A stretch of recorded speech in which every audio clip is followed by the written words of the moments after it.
Bismillahirrahmanirrahim. Assalamualaikum warahmatullahi wabarakatuh. Alhamdulillahilladzi ja'alal Islam lana dinan wa aqidatan wa syari'atan wa ja'alal Qur'ana lana nuran wa minhajal hayah. Asyhadu an la ilaha illallah wahdahu la syarikalah wa asyhadu anna Muhammadan abduhu wa rasuluh la nabiyya ba'dah. Rabbi shrah li sadri wa yassir li amri wa hlul 'uqdatam min lisani yafqahu qawli. Baik, selamat siang siswa dan siswi MBBS kelas 10. Hari ini kita akan melanjutkan pembelajaran kita.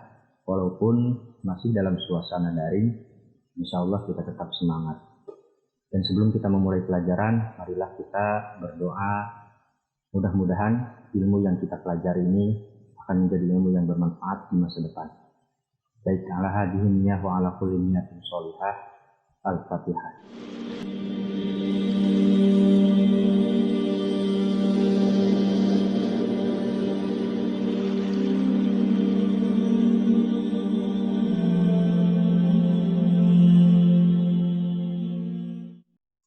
Baik, hari ini kita akan mempelajari sebuah materi yang sangat penting, materi yang sangat fundamental bagi agama Islam.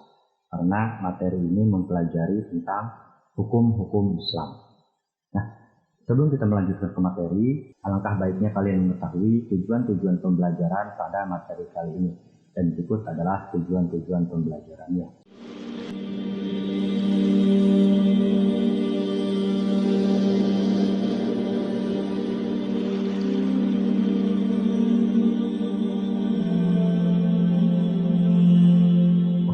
Sebelum kita melanjutkan ke materi, saya mau kalian melihat sebuah video yang menggambarkan bagaimana sebuah jalan raya yang tidak ada aturan, yang tidak ada penegak aturan, dibiarkan begitu saja. Kita lihat kondisinya seperti apa. Baik, kita lihat video ini.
Oke, itulah yang terjadi ketika sebuah jalan raya dibiarkan tanpa ada aturan. Di sana tidak ada lampu merah, di sana tidak ada rambu-rambu lalu lintas yang lainnya, juga bahkan tidak ada polisi di sana. Maka yang terjadi adalah semua orang bebas melakukan apa yang mereka mau. Semua mobil, motor dari arah kanan, kiri, depan, belakang, semua memaksakan masuk. Padahal lalu lintas pada saat itu sangat ramai. Atau kita lihat di tempat lain, di sebuah pasar, di sana tidak ada rambu-rambu lalu lintas, di sana tidak ada larangan stop, di sana tidak ada larangan parkir. Semua orang bebas melakukan apa yang mereka mau. Yang terjadi adalah kemacetan parah, kondisi lalu lintas yang sangat kacau balau. Nah, ini menjadi miniatur gambaran kehidupan. Jalan raya itu skalanya kecil, skala mikro. Sekarang kita bayangkan, jalan raya yang skalanya kecil, tanpa ada aturan, itu kacaunya luar biasa. Apa yang terjadi apabila dunia ini tanpa ada hukum Islam?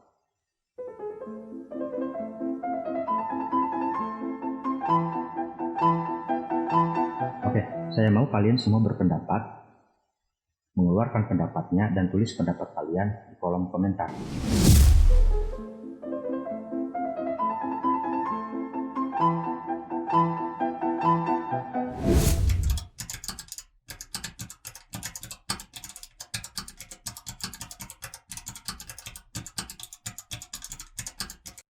Oke, jika kalian sudah menuliskan komentarnya, mari kita mulai materinya.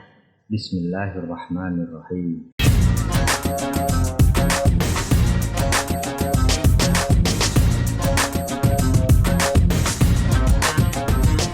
Baik, berbicara tentang hukum Islam, maka di dalam agama Islam yang paling utama adalah firman Allah.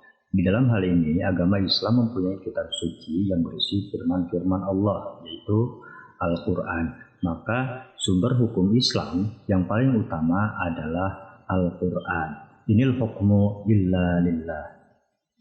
Ada banyak sekali dalil-dalil yang menerangkan tentang ini.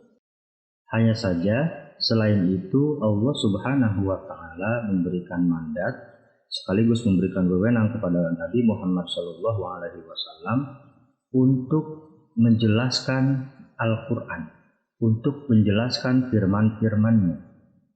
Disebutlah di dalam Al-Quran, A'udzubillahi minasyaitonirrajim, Bismillahirrahmanirrahim. Wa anzalna ilaika dzikra litubayyana lin-nasi ma nuzila ilaihim wa la'allahum yatafakkarun. Artinya kurang lebih, wa anzalna ilaika dzikra, dan kami turunkan kepadamu Al-Quran, litubayyana lin-nas, agar kamu menerangkan kepada umat manusia manuzila ilaihim, apa yang telah diturunkan kepada mereka, wala'allahum yatafakkarun, supaya mereka memikirkannya atau berpikir.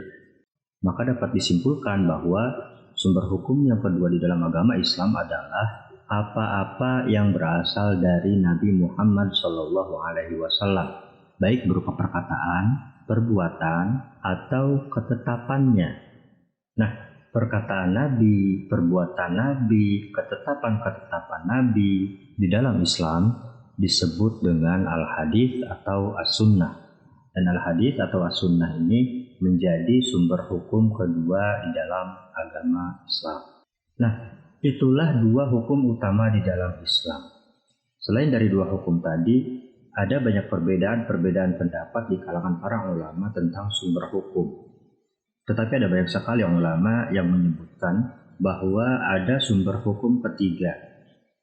Sumber hukum yang dimaksud adalah akal atau nalar atau logika.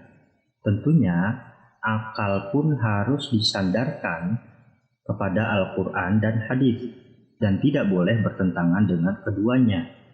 Di dalam agama Islam, hukum yang dibuat oleh akal atau nalar disebut ijtihad. Sekali lagi, hukum yang dibuat oleh akal atau nalar disebut ijtihad. Lalu siapa yang berhak melakukan ijtihad? Yang berhak melakukan ijtihad tidak boleh sembarangan orang. Minimal dia adalah seorang ulama. Dan tidak sembarangan ulama bisa melakukan ijtihad. Ada banyak syarat, ada banyak ketentuan, ada banyak ilmu-ilmu yang dia harus kuasai untuk melakukan ijtihad. Seorang ulama yang melakukan ijtihad, yang mengeluarkan fatwa, tidak boleh punya kepentingan selain kepentingan agama, selain niatnya lillahi ta'ala. Tidak boleh ada kepentingan politik, tidak boleh ada kepentingan materi, tidak boleh ada kepentingan-kepentingan lain. Ingat, tidak sembarangan ulama bisa melakukan ijtihad.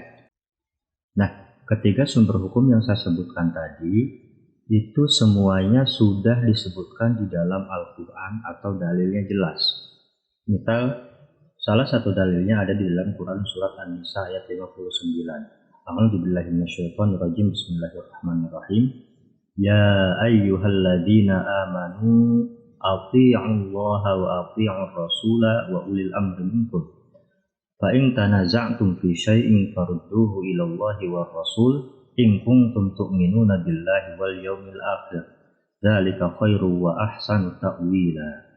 Ya ayyuhalladzina amanu, wahai orang-orang yang beriman, athi'ullah, taatilah Allah, wa athi'ur rasul, dan taatilah rasul, wa ulil amri minkum, dan para pemimpin di antara kalian.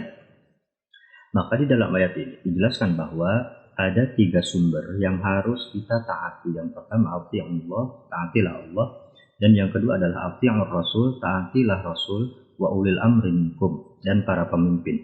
Maka di dalam hal ini yang disebut para pemimpin adalah pemuka-pemuka agama yang mempunyai kapasitas, yang mempunyai tanggung jawab dalam hal agama. Fa in tanaza'tum fi syai'in farudduhu ilallah. Apabila kalian merasa ragu-ragu di dalam suatu hal, farudduhu ilallah, maka kembalikanlah kepada Allah, war rasul, dan rasulnya, in kuntum tu'minuna billahi wal yaumil akhir, apabila kalian beriman kepada Allah dan hari akhir. Dzalika khairu wa ahsanu ta'wila. Atau sumber lain yang bisa kita ambil dalilnya adalah dari hadis yang diriwayatkan oleh Abu Daud. An Unas min ahli Himsa min ashabi Mu'adz bin Jabal anna Rasulullah sallallahu alaihi wasallam lamma arada yab'atha Mu'adzan ilal Yaman qala. Hadis ini berasal dari penduduk Himsa. Penduduk Himsa ini adalah sahabat-sahabat Mu'adz bin Jabal, di mana Mu'adz bin Jabal ini adalah salah satu sahabat Rasulullah sallallahu alaihi wasallam yang sangat dekat dengan Rasulullah. Lamma arada yab'atha Mu'adzan ilal Yaman.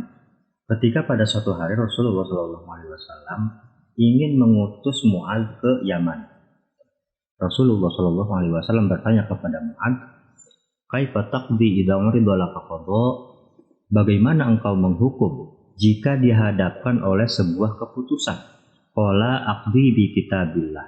Maka Mu'adz menjawab, "Saya akan memutuskan dengan kitab Allah." Qala, dan Rasulullah SAW bertanya lagi, "Fa in lam tajid fi kitabillah, bagaimana jika kamu tidak mendapatkannya di dalam kitab Allah?" Qala, "Fa bi sunnati Rasulillah SAW." Maka Mu'adz menjawab lagi dengan sunnah Rasul. Qala, dan Rasulullah SAW bertanya lagi, "Fa in lam tajid fi sunnati Rasulillah SAW wala fi kitabillah." Lalu bagaimana apabila kamu tidak menemukan di dalam sunnah Rasul dan tidak ada juga di dalam kitab Allah? Qala ajtahidu ra'yi. Maka Mu'adz menjawab, ajtahidu ra'yi. Saya akan beristihad dengan pendapat saya sendiri. Fadaraba Rasulullah SAW sadrahu. Maka mendengar jawaban dari Mu'adz bin Jabal, Rasulullah SAW menepuk dada Mu'adz. Tepukan dada Rasulullah SAW pada Mu'adz bin Jabal itu pertanda bahwa Rasulullah SAW sepakat dengan Mu'adz bin Jabal. Sambil menepuk dadanya, Rasulullah SAW berbicara, "Alhamdulillahilladzi waffaqa Rasulillah lima yurdi Rasulullah." Rasulullah SAW bersabda, "Segala puji bagi Allah yang telah memberi taufik atas utusan Rasulnya sesuai yang diridhai Allah Subhanahu wa Ta'ala." Ini menjadi dalil bahwa urutan hukum yang pertama adalah kitab Allah, yang kedua sunnatul Rasul, yang ketiga adalah ijtihad atau produk dari akal atau nalar.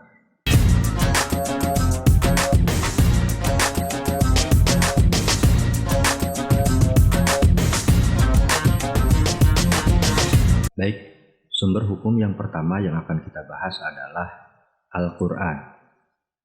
Adapun kata Al-Quran ini berasal dari bahasa Arab yang secara etimologi atau secara bahasa dapat diartikan bacaan. Berasal dari kata qara'a yaqra'u qira'atan wa qur'anan. Nah, di dalam hal ini kata Al-Quran bentuknya adalah masdar dengan wazan fu'lan. Artinya bacaan atau sesuatu yang dibaca. Adapun makna Al-Quran secara istilah adalah Al-Quran huwa kalamullahi al-munazzal ala Muhammad sallallahu alaihi wasallam al-muta'abbad bitilawatih. Artinya Quran adalah firman Allah Subhanahu wa Ta'ala yang diturunkan kepada Nabi Muhammad sallallahu alaihi wasallam yang bila membacanya menjadi ibadah. Nah, adapun makna menurut buku yang kita pelajari adalah firman Allah Subhanahu wa Ta'ala diwahyukan kepada Rasulullah Shallallahu Alaihi Wasallam melalui malaikat Jibril, ditulis di dalam mushaf, diriwayatkan secara mutawatir.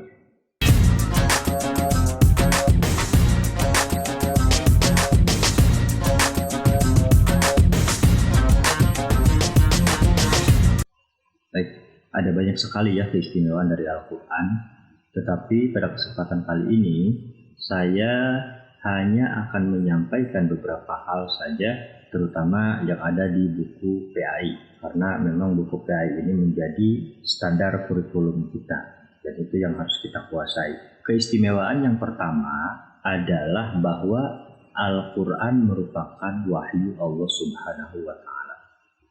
Kalian tahu apa itu wahyu? Wahyu adalah pengetahuan-pengetahuan yang diberikan oleh Allah Subhanahu wa Ta'ala, dimasukkan ke dalam jiwa Nabi yang dikehendaki oleh Allah Subhanahu wa Ta'ala untuk disampaikan kepada manusia sebagai petunjuk dalam kehidupannya di dunia.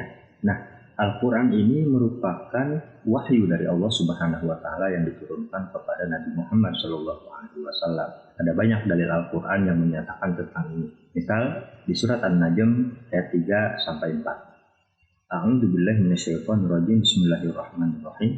Wa ma yantiqu 'anil hawa in huwa illa wahyu yuha. Artinya kurang lebih wa ma yantiqu 'anil hawa, dan tidaklah yang diucapkan Nabi Muhammad itu menurut kehendaknya. In huwa illa wahyu yuha.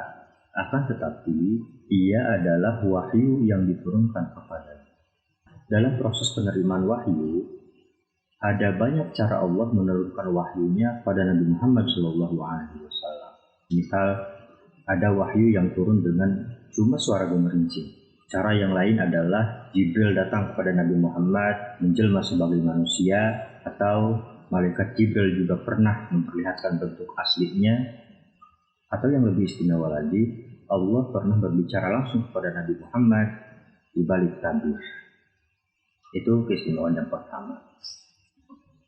Baik, keistimewaan yang kedua adalah bahwa Al-Quran diturunkan menggunakan bahasa Arab. Ada yang tahu kenapa Al-Quran diturunkan memakai bahasa Arab? Ya, mungkin saja di antara kita ada yang berpikir bahwa ya karena nabinya orang Arab. Sebenarnya nggak sesimpel itu. Bahasa Arab ini bahasa yang sangat indah.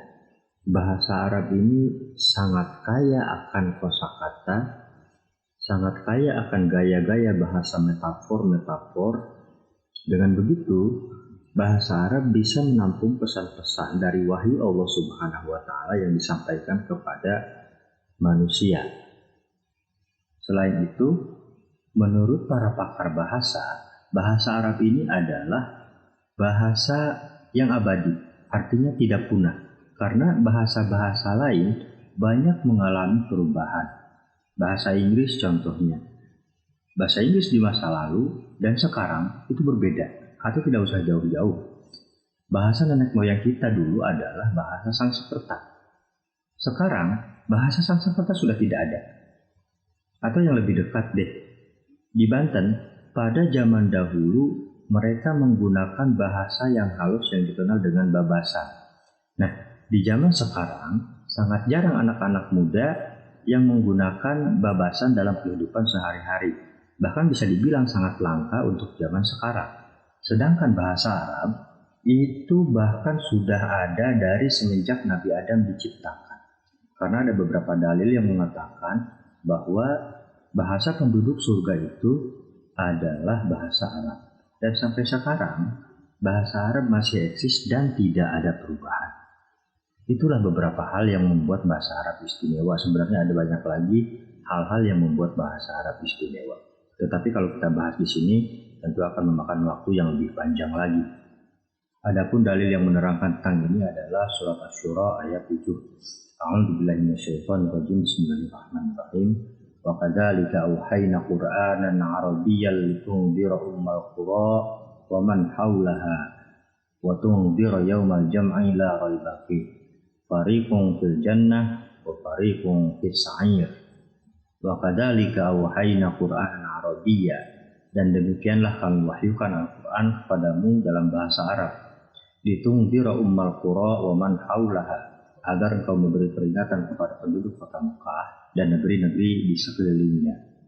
Wa tundhira yaumal jam'i la raiba fihi, dan juga memberi peringatan tentang hari berkumpul. Yang dimaksud dengan hari berkumpul di sini adalah hari kiamat. La raiba fihi, yang tidak ada keraguan di dalam. Fariqun fil jannah wa fariqun fis sa'ir.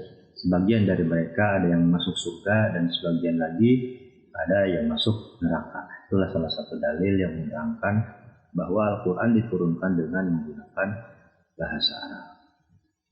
Oke, lanjut. Keistimewaan yang ketiga adalah bahwa Al-Quran sebagai hujjah. Kalian tahu apa itu hujjah? Hujjah ini juga diambil dari kalimat bahasa Arab. Bisa diartikan sebagai bukti, atau bisa juga diartikan sebagai alasan, argumentasi, dalil, dan kalimat-kalimat lain yang sejenis dengan kalimat-kalimat tersebut. Nah, adanya Al-Quran bagi kaum muslimin ini harus dijadikan sebagai alasan atas apa yang mereka lakukan. Maka seluruh perbuatan umat muslim itu harus didasarkan kepada Al-Quran. Tidak boleh perbuatan umat muslim didasarkan kepada alasan-alasan lain. Kita tahu bahwa salah satu fungsi Al-Quran adalah sebagai petunjuk bagi umat muslim. Dzalikal kitabu la raiba fihi hudal lil muttaqin. Apabila Al-Quran berfungsi sebagai petunjuk, manual guide of life, berarti kehidupan kita harus disesuaikan dengan petunjuk Al-Quran. Salah satu dalil yang mengatakan bahwa Al-Quran itu adalah sebagai hujjah ada di Quran surat Al-An'am ayat 149. A'udzubillahi minasyaitonir rajim. Bismillahirrahmanirrahim. Qul falillahil hujjatul balighah falau syaa'a lahadakum ajma'in. Qul falillahil hujjatul balighah, katakanlah Allah mempunyai hujjah yang jelas lagi kuat, maka jika dia menghendaki, pasti dia akan memberikan petunjuk kepada semuanya. Itulah keistimewaan yang ketiga. Keistimewaan yang keempat adalah bahwa Al-Quran merupakan mukjizat terbesar Nabi Muhammad SAW. Mukjizat merupakan peristiwa-peristiwa ajaib yang dikaruniakan oleh Allah Subhanahu wa Ta'ala kepada para nabi. Nah, mukjizat ini biasanya hal-hal yang tidak masuk akal, sulit dijangkau oleh kemampuan akal manusia. Mukjizat yang diturunkan oleh Allah Subhanahu wa Ta'ala pada nabi-nabi sebelum Nabi Muhammad itu terlihat secara fisik. Misal, bagaimana Nabi Isa bisa menyembuhkan penyakit yang tidak ada obatnya ketika itu, atau Nabi Musa yang bisa merubah tongkat menjadi ular raksasa, atau mukjizat-mukjizat para nabi lain yang penuh dengan keajaiban. Tetapi bila dibandingkan dengan mukjizat-mukjizat sebelumnya, Al-Quran yang diturunkan kepada Nabi Muhammad merupakan mukjizat terbesar. Mukjizat Al-Quran memang tidak bisa dilihat secara fisik, tetapi ada pada keindahan gaya bahasanya dan makna-makna yang terkandung di dalamnya. Gaya bahasa seperti ini tidak mungkin diciptakan oleh manusia.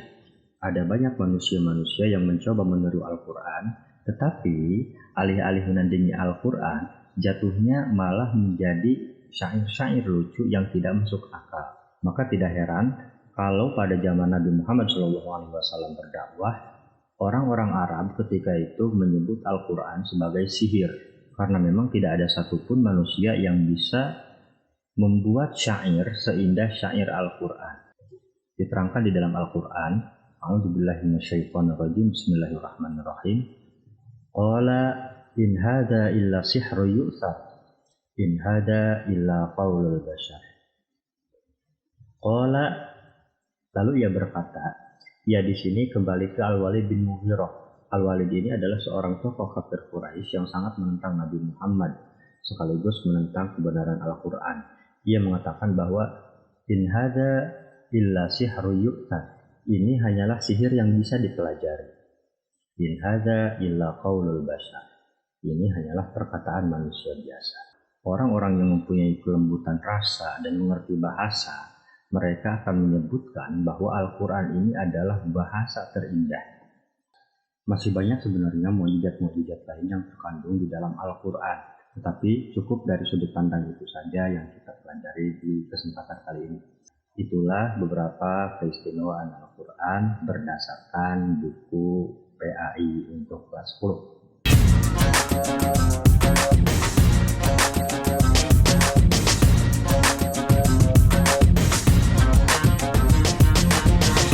Baik, pembahasan selanjutnya adalah tentang isi yang terkandung di dalam Al-Quran. Al-Quran yang berisi 6.666 ayat ini, walaupun sebenarnya jumlah ini ada banyak perdebatan di kalangan ulama ya.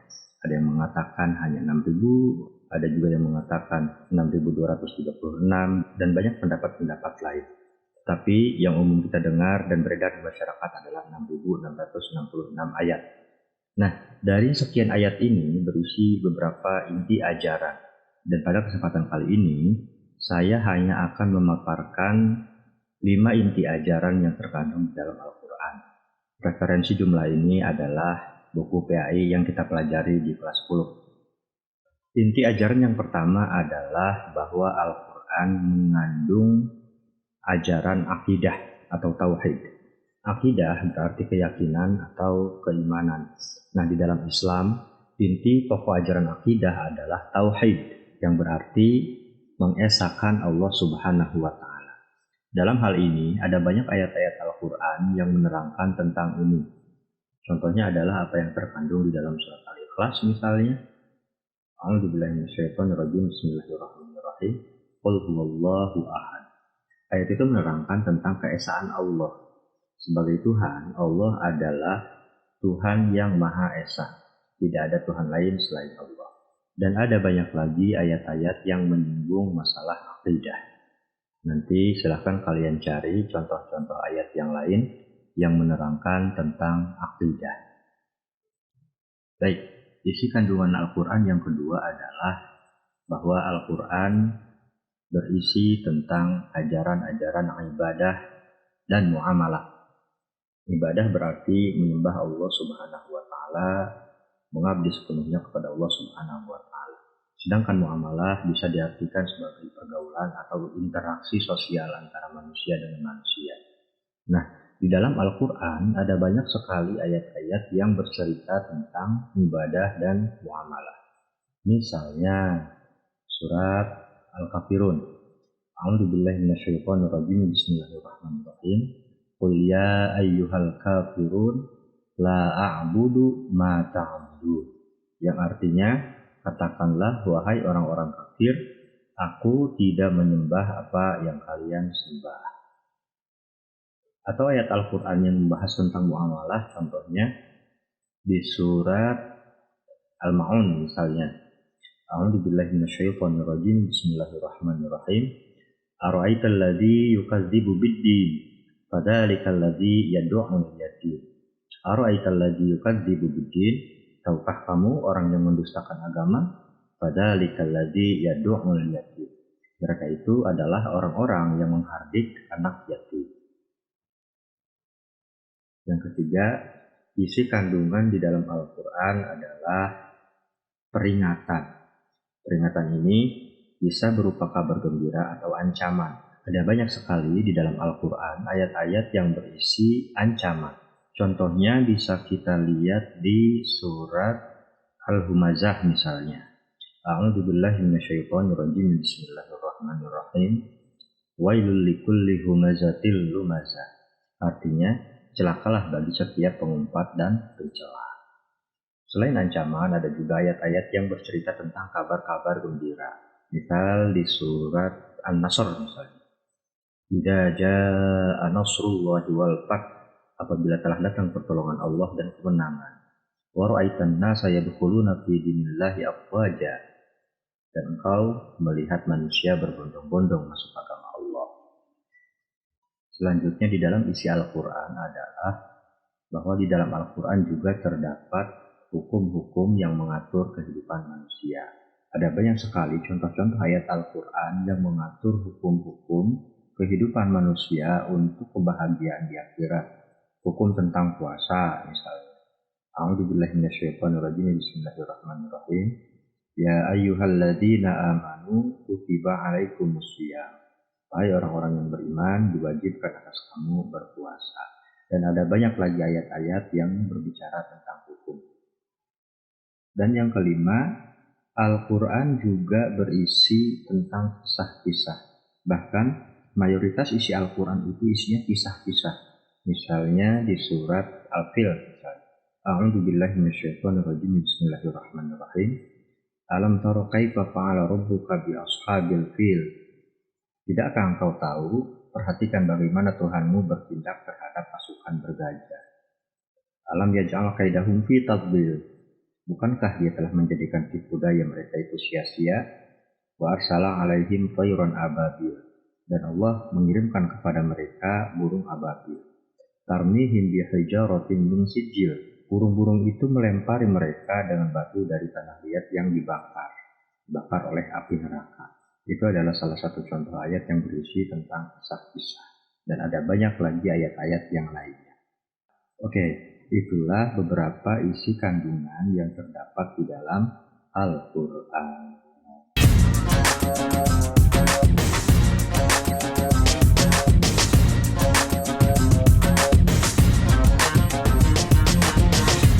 Baik, seperti yang sudah kita singgung di awal, bahwa Al-Quran adalah sumber hukum utama bagi umat Islam. Dan ini sifatnya mutlak, tidak ada tawar-menawar. Maka apabila ada seseorang yang ingin menentukan hukum tentang suatu kejadian, sumber utama yang harus menjadi referensi, yang harus menjadi rujukan dan sandaran adalah Al-Quran.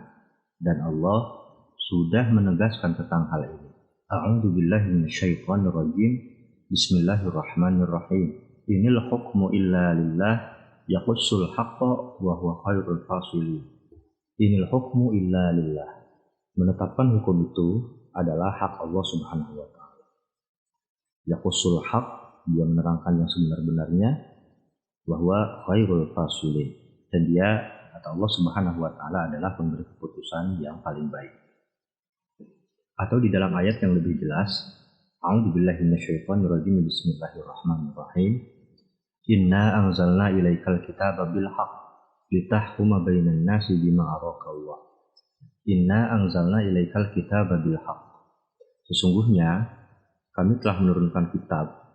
Yang dimaksud dengan kitab ini adalah Al-Quran kepada Muhammad bil haqq, membawa kebenaran, litahkuma bainan nas, agar engkau mengadili di antara manusia dengan apa yang Allah telah ajarkan kepadamu. Nah, secara umum, hukum-hukum di dalam Al-Quran banyak mengatur tentang hukum-hukum i'tiqadiyah. Yang dimaksud dengan hukum-hukum i'tiqadiyah adalah hukum-hukum yang mengatur tentang akidah atau kepercayaan.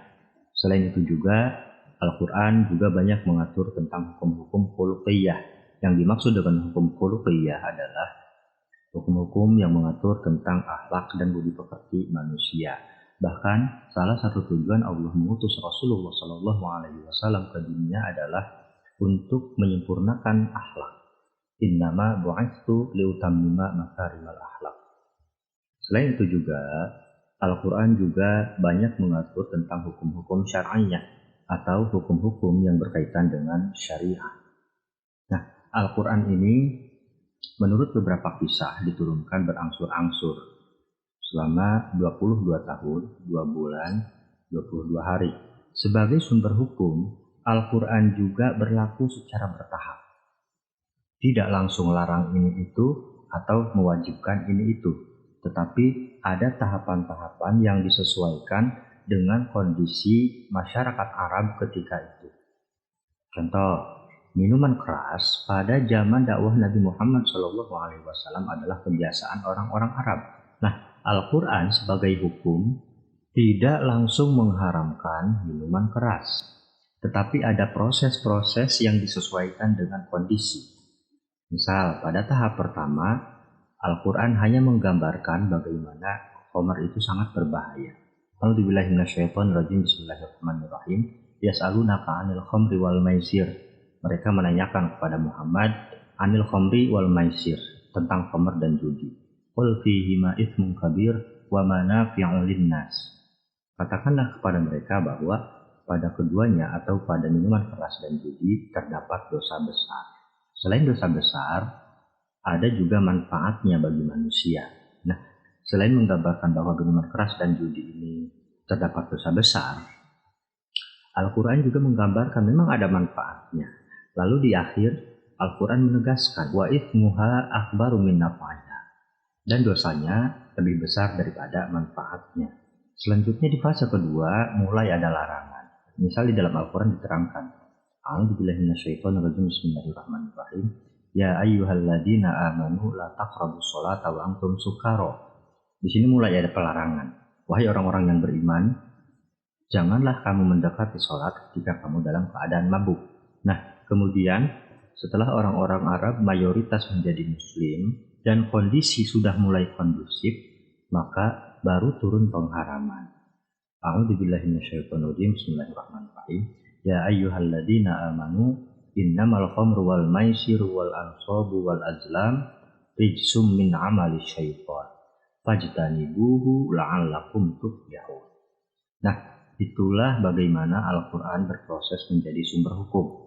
Dan mungkin juga inilah alasan kenapa agama Islam mudah diterima di Arab, bahkan di dunia. Karena agama Islam itu prinsipnya memudahkan, tidak menyulitkan. Yuridullahu bikumul yusra wa la yuridu bikumul usra. Allah menginginkan kemudahan bagimu dan Allah tidak menginginkan kesulitan bagimu. Dan sampai saat ini, bahkan hingga hari kiamat nanti, Al-Quran akan tetap menjadi sumber hukum utama bagi umat muslim. Itulah sedikit pembahasan tentang Al-Quran.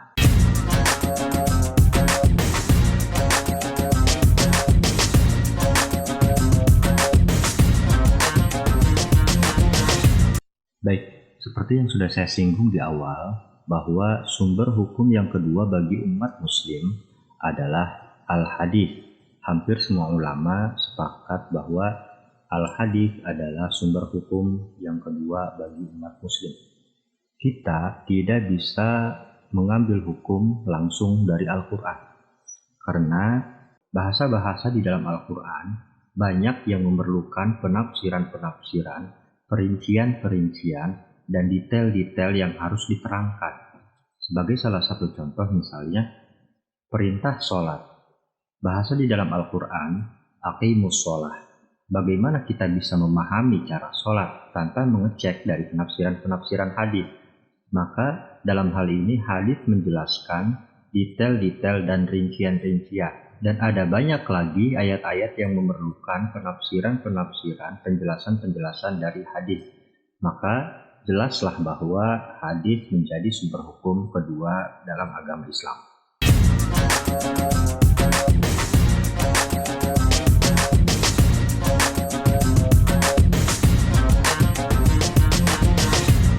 Baik, secara etimologi atau secara bahasa, al-hadis berasal dari kata bahasa Arab, artinya al-jadid atau sesuatu yang baru.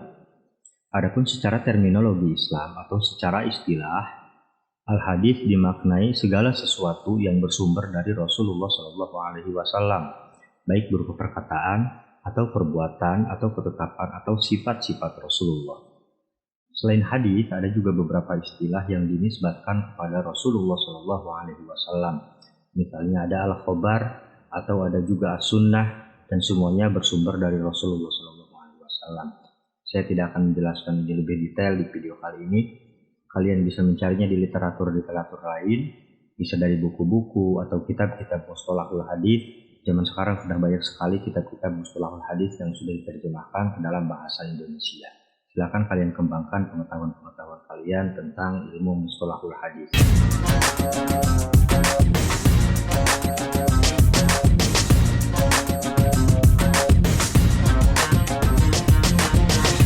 Baik, ada beberapa bentuk hadis atau sunnah yang berasal dari Rasulullah SAW. Bentuk yang pertama adalah hadis atau sunnah qauliyah. Hadis atau sunnah qauliyah adalah hadis atau sunnah yang berbentuk ucapan. Salah satu contohnya misalnya ucapan Rasulullah SAW, al-yadul ulya khairun minal yadis sufla. Artinya tangan yang atas lebih baik daripada tangan yang bawah. Itu salah satu contoh hadis yang berbentuk perkataan. Bentuk yang kedua adalah hadis fi'liyah atau sunnah fi'liyah. Hadis fi'liyah adalah hadis yang berbentuk perbuatan. Biasanya ini diceritakan oleh para sahabat Nabi yang dekat dengan Nabi Muhammad SAW. Contoh misalnya, An Utsman bin Affan, An-Nabi SAW kana yaqullu lihiyatah. Diceritakan oleh Utsman bin Affan bahwa Rasulullah Shallallahu Alaihi Wasallam suka menyela-nyela jenggot atau mengusap-usap jenggot. Bentuk hadis yang ketiga adalah hadis takririyah. Hadis takririyah ini berupa reaksi beliau atau tanggapan beliau terhadap perilaku-perilaku sahabat, baik sepakat atau tidak sepakat. Contoh hadis takririyah adalah seperti hadis yang sudah saya bacakan di awal. Bagaimana sikap Nabi kepada Mu'adz bin Jabal ketika beliau bertanya tentang apa yang akan dilakukan oleh Mu'adz bin Jabal ketika mengambil sebuah keputusan. Bentuk hadis yang keempat adalah hadis atau sunnah hamiyah. Hadis hamiyah ini berupa keinginan atau cita-cita Rasulullah SAW, tetapi Rasulullah SAW tidak sempat melakukannya. Contoh hadis ini adalah ketika Rasulullah SAW ingin berpuasa pada tanggal 9 Muharram, namun keinginan tersebut tidak sempat terlaksana karena sebelum masuk tanggal 9 Muharram, Rasulullah SAW sudah wafat. Itulah beberapa bentuk hadis atau sunnah Rasulullah SAW.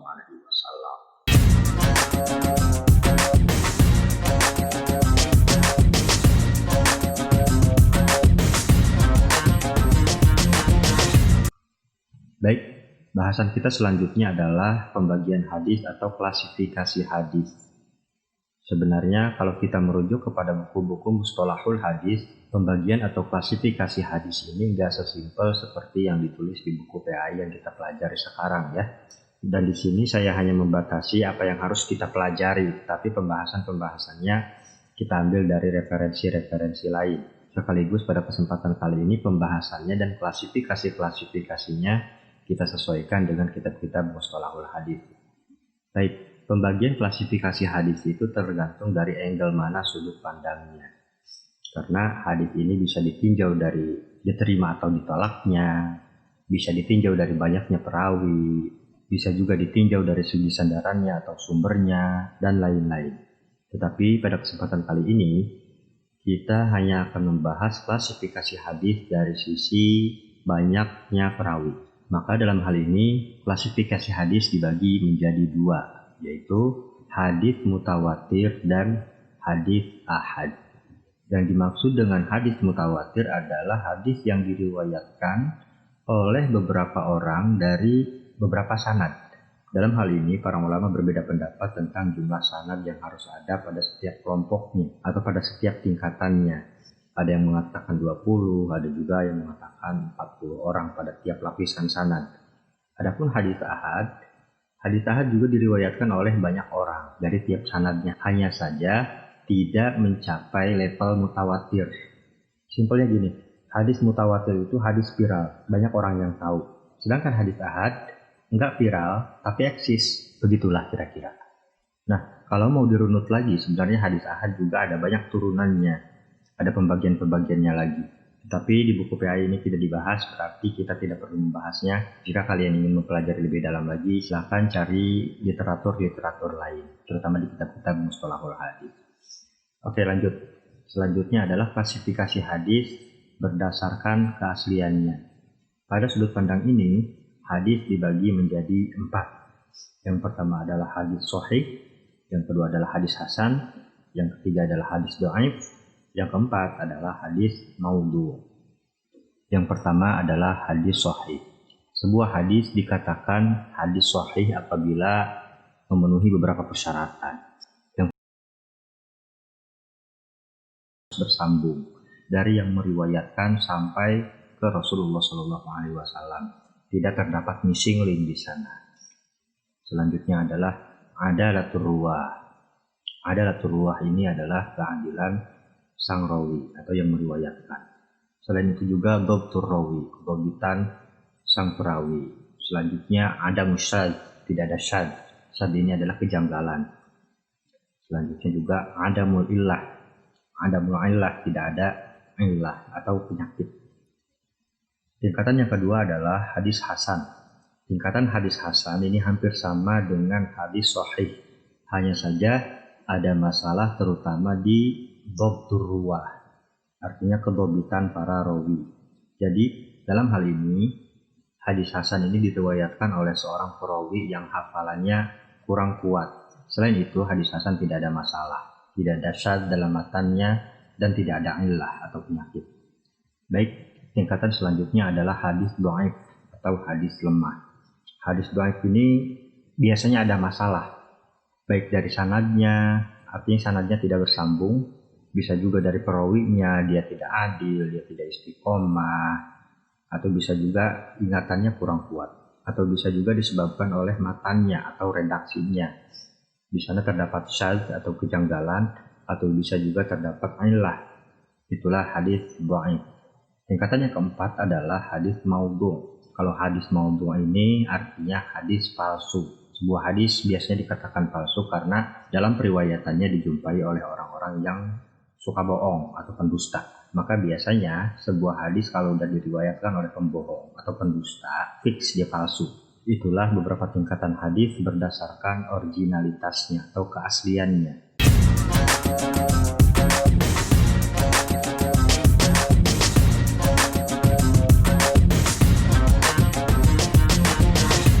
Baik, kita tahu bahwa Al-Quran dan Al-Hadis merupakan dua sumber utama hukum Islam. Lalu bagaimana fungsi hadis terhadap Al-Quran? Fungsi yang pertama adalah hadis sebagai bayan takrir. Atau dengan kata lain, hadis memperkuat hukum yang sudah ada di dalam Al-Quran.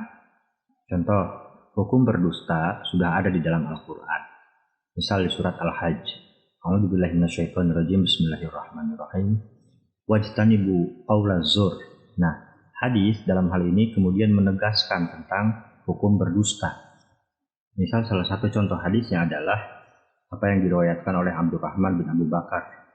A'udzubillahi minasyaitonirrajim. Bismillahirrahmanirrahim. An Abdurrahman bin Abu Bakar an abihi radhiyallahu anhu qala, dari Abdurrahman bin Abu Bakar dari bapaknya, artinya hadis ini sumbernya dari Abu Bakar. Qala Nabi sallallahu alaihi wasallam, ala unabbiukum bi akbair kabair salasan. Artinya Nabi Muhammad sallallahu alaihi wasallam bersabda, wahai para sahabat, maukah aku tunjukkan kepada kalian dosa-dosa yang paling besar? Beliau berkata ini 3 kali. Qalu bala. Maka para sahabat menjawab, tentu ya Rasulullah. Qala al-isyraku billah. Beliau bersabda, yang pertama adalah syirik kepada Allah. Wa uququl walidain. Dan yang kedua adalah durhaka kepada orang tua. Wa jalasa wa kana muttaqian. Kemudian Rasulullah Shallallahu alaihi wasallam duduk lalu bersandar. Faqala, kemudian berkata lagi, ala wa qauluz zur. Perhatikanlah. Kemudian yang ketiga adalah perkataan palsu atau perkataan dusta. Nah, pada saat itu Rasulullah Shallallahu alaihi wasallam mengulang-ulang perkataannya sampai para sahabat berkata, laitahu sakata, seandainya Rasulullah Shallallahu alaihi wasallam berhenti. Hadis ini diriwayatkan oleh Muslim. Fungsi hadis terhadap Al-Quran yang kedua adalah sebagai bayan tafsir atau memberikan rincian-rincian terhadap ayat Al-Quran yang bersifat umum atau mujmal. Contoh, di dalam Al-Quran ada perintah yang mewajibkan sholat. A'udzubillahi minasyaitonirrajim. Bismillahirrahmanirrahim. Aqimus sholah.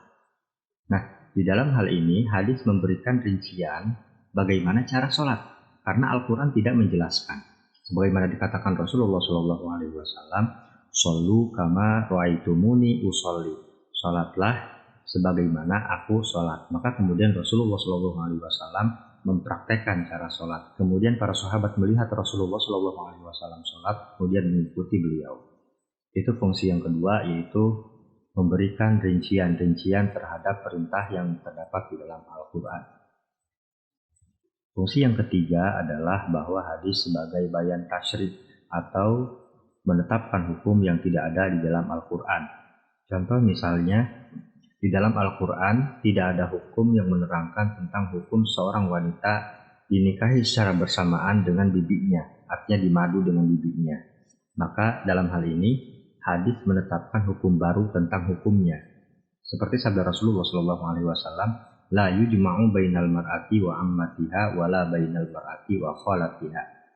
Itulah beberapa fungsi al-hadis terhadap Al-Quran.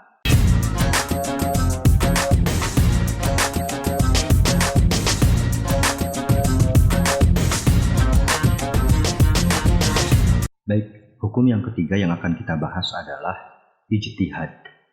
Adapun pemaknaan secara etimologi atau secara bahasa, ijtihad berasal dari kata bahasa Arab, akar katanya adalah jahada. Dalam hal ini, kata ijtihad ditambahkan alif dan ta, artinya bersungguh-sungguh. Adapun secara terminologi Islam, kata ijtihad berarti badlul juhdi listinbati wastikhrajil ahkam asyar'iyyah al-furu'iyyah min adillatiha at-tafsiliyah. Artinya mengerahkan segala upaya dengan serius, dengan sungguh-sungguh untuk menghasilkan sebuah hukum syar'iyyah yang didasarkan kepada sumber-sumber yang sudah baku dan tetap. Sumber yang dimaksud adalah Al-Quran dan hadis. Nah, keberadaan ijtihad ini juga sangat penting dalam penentuan hukum Islam, karena zaman atau sebuah peradaban akan selalu berkembang. Zaman sekarang tidak sama dengan zaman Rasulullah SAW berdakwah. Ada banyak hal-hal baru, ada banyak kasus-kasus baru, ada banyak masalah-masalah baru yang perlu penentuan hukumnya. Contoh kasusnya adalah di zaman Rasulullah SAW tidak ada narkoba.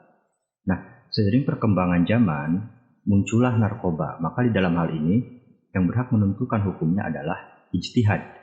Di sisi lain, Rasulullah SAW juga sudah mengakui bahwa ada kemungkinan muncul kasus-kasus atau masalah-masalah yang tidak dibahas oleh Al-Quran dan Al-Hadis secara detail. Nah, di dalam hal ini, yang berhak menentukan hukum sesuatu perkara, apakah dia halal, ataukah dia haram, atau dia sunnah, atau dia mubah, dan lain-lain, adalah para ulama. Dan untuk menentukan hukumnya, para ulama melakukan ijtihad.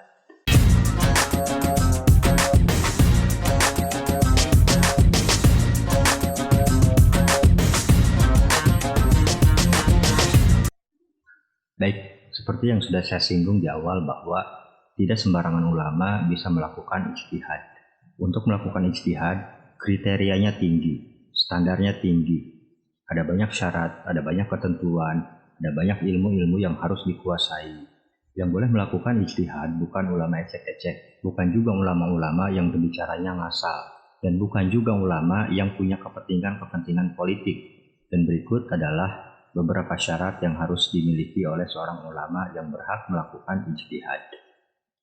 Syarat yang pertama, seorang yang melakukan ijtihad tentu harus Islam, berakal sehat, dan juga sudah baligh. Syarat yang kedua adalah seorang mujtahid harus menguasai Al-Quran dan hadis, terutama ayat-ayat Al-Quran dan hadis-hadis yang berkaitan dengan hukum. Syarat yang ketiga adalah memahami bahasa Arab. Dalam hal ini, memahami bahasa Arab dalam arti menguasai kaidah-kaidah bahasa Arab. Bukan hanya paham ketika ada orang Arab bicara. Kalau cuma paham ketika orang Arab bicara, TKW juga bisa. Tetapi, memahami bahasa Arab ini juga harus memahami ilmu-ilmu yang mendukung kaidah-kaidah bahasa Arab. Atau di masyarakat dikenal dengan ilmu-ilmu alat. Seperti ilmu nahwu, ilmu sorof, ilmu balaghah, dan lain-lain. Karena bahasa di dalam Al-Quran ini tidak hanya menggunakan kalam-kalam sharih atau lafaz-lafaz yang jelas, tetapi ada banyak lafaz-lafaz di dalam Al-Quran yang menggunakan kinayah atau bahasa-bahasa sindiran atau metafor-metafor dan lain-lain. Maka untuk memahami Al-Quran secara utuh diperlukan ilmu-ilmu alat yang mendukung pemahaman bahasa-bahasa Al-Quran. Syarat selanjutnya adalah memahami ilmu-ilmu ushul fiqh dan juga kaidah-kaidah fikih secara mendalam. Karena ilmu ushul fiqh ini adalah kunci untuk memahami dalil-dalil fikih secara mendalam. Di sana juga dibahas tentang metodologi-metodologi pengambilan hukum dan kaidah-kaidah pengambilan hukum. Maka sangat penting untuk seseorang yang ingin melakukan ijtihad menguasai ilmu ushul fiqh. Syarat selanjutnya adalah memahami persoalan ijma'. Ya, seorang mujtahid atau seorang yang ingin melakukan ijtihad harus paham tentang ijma', terutama masalah-masalah hukum yang sudah menjadi ijma' para ulama sebelumnya. Jangan sampai seseorang yang melakukan ijtihad mengeluarkan pendapat hukum yang justru bertentangan dengan ijma' atau kesepakatan para ulama sebelumnya. Syarat selanjutnya adalah seorang mujtahid harus memiliki kecerdasan, terutama dalam hal-hal pengambilan hukum. Dia harus paham dalil apa yang harus dipakai, kaidah-kaidah yang mana harus diterapkan, dan bagaimana pengambilan hukumnya, dan tidak menentukan hukum tanpa ilmu. Selain itu, ada juga syarat yang tidak kalah penting. Seorang yang ingin melakukan ijtihad, dia harus bersifat adil. Adil dalam arti bukan seorang yang fasik. Yang dimaksud dengan fasik adalah orang-orang yang melakukan dosa besar atau juga terbiasa melakukan dosa-dosa kecil tanpa taubat. Maka seorang koruptor tidak memenuhi syarat menjadi mujtahid, atau ustadz-ustadz buzzer yang mencari uang dari para politikus juga tidak berhak melakukan ijtihad pengambilan hukum. Itulah secara umum beberapa syarat yang harus dimiliki oleh seseorang yang berhak melakukan ijtihad.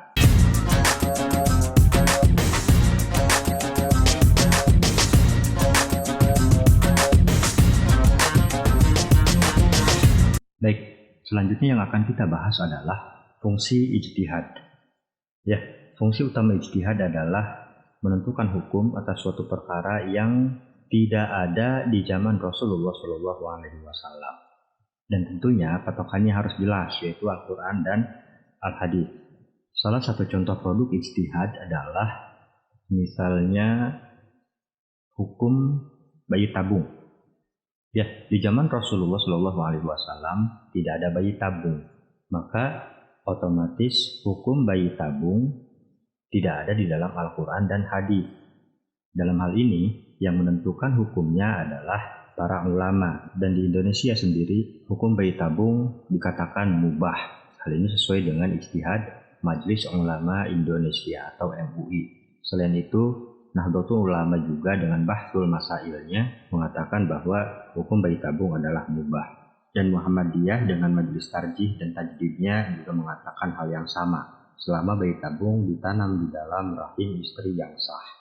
Adapun jika suatu permasalahan sudah ada hukumnya di dalam Al-Quran dan Hadis, maka tidak diperlukan ijtihad.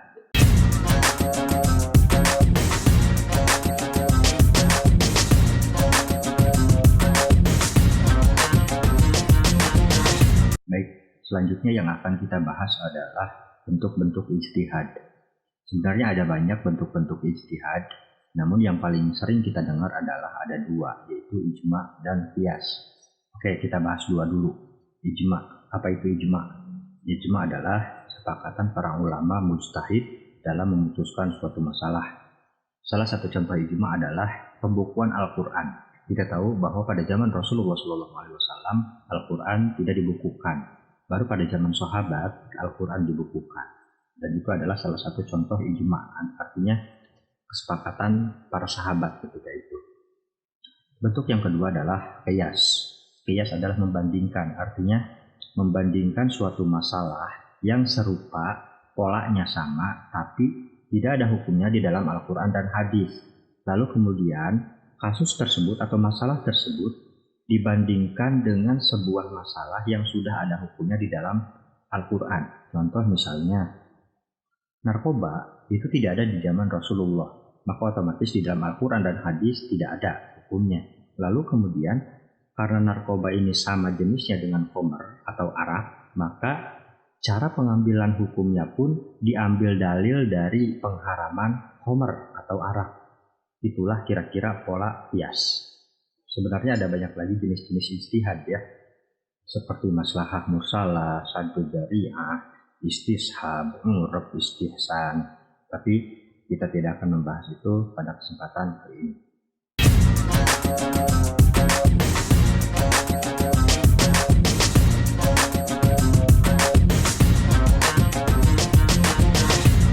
Baik, itulah pembelajaran kita kali ini. Jadi kesimpulannya bahwa Islam mempunyai 3 sumber hukum utama. Yang pertama adalah Al-Quran, dan yang kedua adalah Al-Hadis, dan yang ketiga adalah ijtihad.